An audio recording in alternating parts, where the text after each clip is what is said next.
अपने कज़न्स के साथ फसलों वाली साइड यानी कि इन खेतों के दरमियान आ चुका हूँ।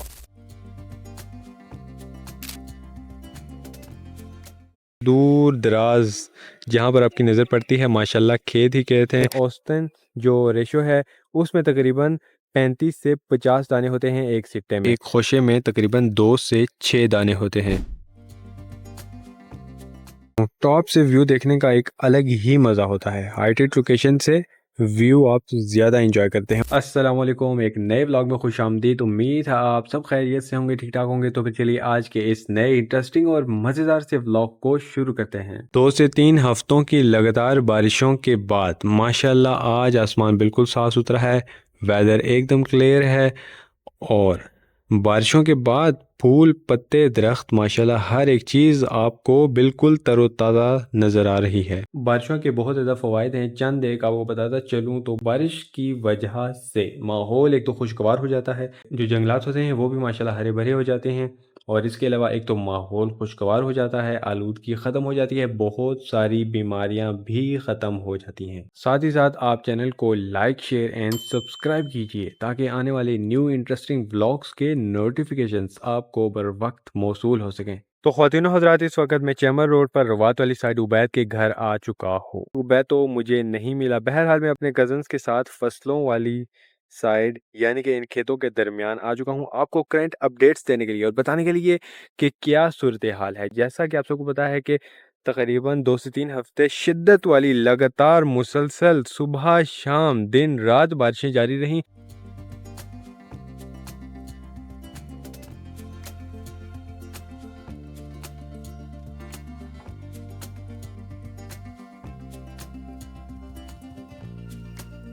करंट अपडेट्स आपको बताते चलूँ, कुछ इलाकों में सुनने में आया है कि गंदम की फसलों का नुकसान भी हुआ है।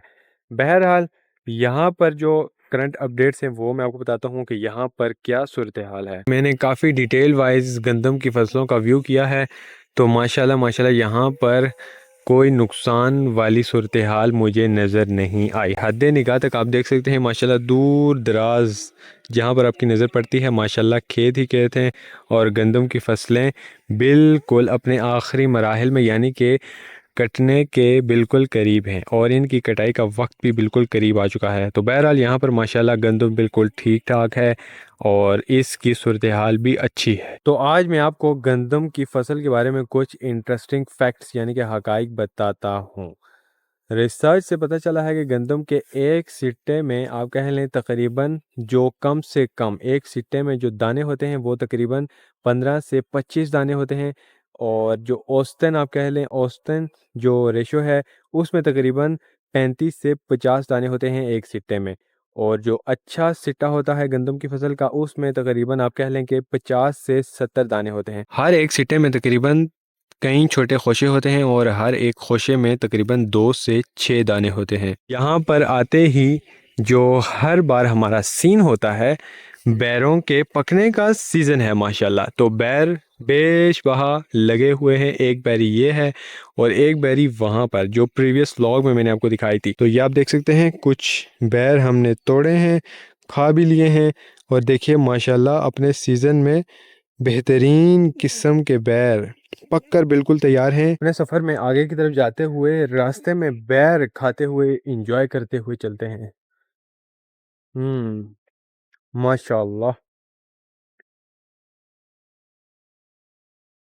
रस भरे बैर हैं, टमाटर की तरह लाल और जायका माशाल्लाह बहुत ही अच्छा, मज़े का और टेस्ट भी बहुत ही ज़्यादा अच्छा है माशाल्लाह माशाल्लाह।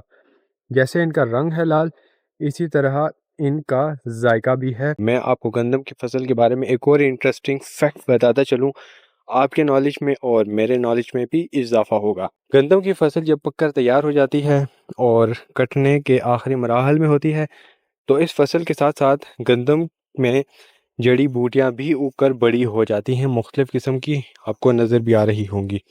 तो इन्हें ख़त्म करने के लिए या इन्हें काटने के लिए आप कह लें केमिकल्स स्प्रे किए जाते हैं गंदम की फसल में, जिनसे ये जड़ी बूटियां ख़त्म हो जाती है और गंदम बिल्कुल साफ़ सुथरी हो जाती है।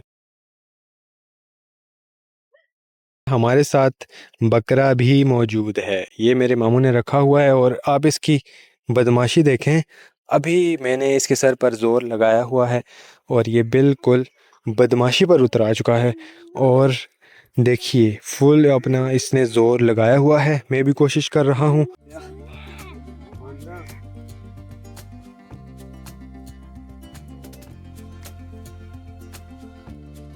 5:30 हो चुके हैं और फ्रंट वाली साइड जो व्यू मैं आपको दिखा रहा हूँ वो कोहटा के पहाड़ हैं।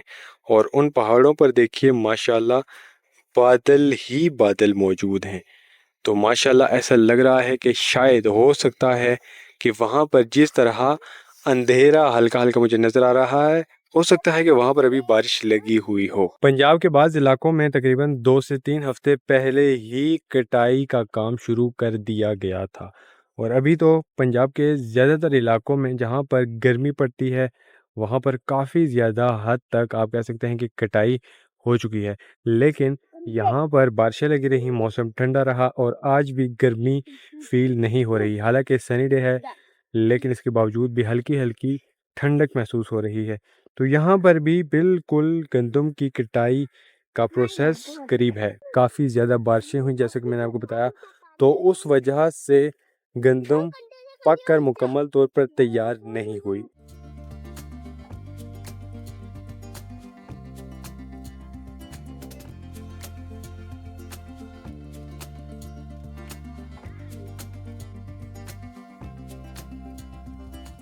तो कश्मीर की तरफ अपना सफ़र शुरू करते हुए जो मैं व्लॉग शूट कर रहा था, यानी कि प्रीवियस कश्मीर ट्रैवलिंग व्लॉग जो था, उसकी स्टार्टिंग मैंने यहीं टॉप से की थी और यहीं टॉप से आज इस व्लॉग का इख्तिताम होने जा रहा है। तो आपको पहले व्यू दिखाता हूँ, माशाल्लाह क्या ही खूबसूरत व्यू है। पहले तो मैं आपको कोहटा की सूरत हाल दिखाता हूँ। माशाल्लाह माशाल्लाह क्या ही खूबसूरत व्यू है। कोहटा के क्लियर पहाड़ माउंटेन्स यहाँ से वाज़ेह तौर पर नज़र आ रहे हैं। इस पट्टी से जब हम आगे की तरफ यानी कि इस तरफ जहाँ पर मैं इशारा कर रहा हूँ सफ़र करते हैं, तो वहाँ पर पंच पीर रॉक्स भी मौजूद हैं जिनका भी ट्रैवलिंग व्लॉग मैंने बनाया हुआ है। जूम करके आपको दिखाता हूँ।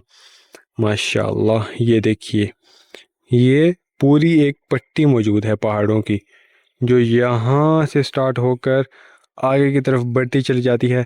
और फिर वहाँ पर कोहटा के पहाड़, पंच पीर रॉक्स और आगे की तरफ जाते हुए कश्मीर के खूबसूरत वादियाँ, कश्मीर के पहाड़ और इसी तरह माशाल्लाह ये खूबसूरत नज़ारे। एक बार फिर माशाल्लाह टॉप से व्यू मैं आपको दिखा रहा हूँ। टॉप से व्यू देखने का एक अलग ही मज़ा होता है। हाइटेड लोकेशन से व्यू आप ज़्यादा इंजॉय करते हैं और उसका एक अलग फील और अलग मज़ा होता है माशाल्लाह। यहाँ से मुकम्मल तौर पर लैंड एरिया नज़र आ रहा है। एक जगह को गंदम की फसलें काश्त की गई हैं और एक तरफ को मिनी फॉरेस्ट मौजूद है, यानी कि दरख्त ज़्यादा मौजूद हैं। तो आज के इस इंटरेस्टिंग और मज़ेदार से व्लॉग को यहीं पर एंड करता हूँ। मुलाकात होती है आपसे एक नए इंटरेस्टिंग और मज़ेदार से व्लॉग में। तब तक के अपना ख्याल रखिएगा। मुझे दीजिए इजाज़त। अल्लाह हाफिज़।